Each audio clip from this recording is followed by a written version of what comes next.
Assalamu alaikum, day 8. Jazakallah guys for answering the comment below. You're doing great.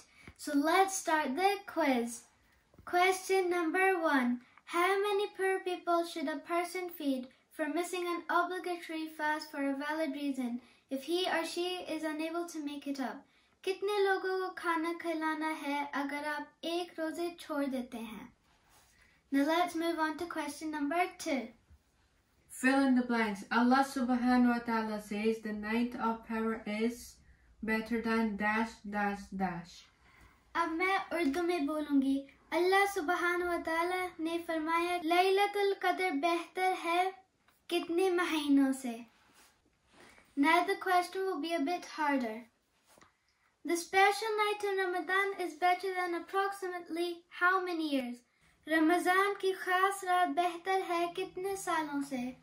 Now let's move on to the fourth and final question. What is the reward for fasting the recommended days in Shawwal?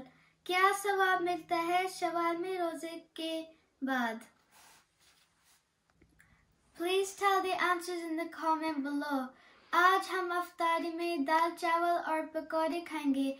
आप क्या खाएंगे इफ्तारी में? Please tell us in the comment below. Jazakallah so much. See you tomorrow, inshallah.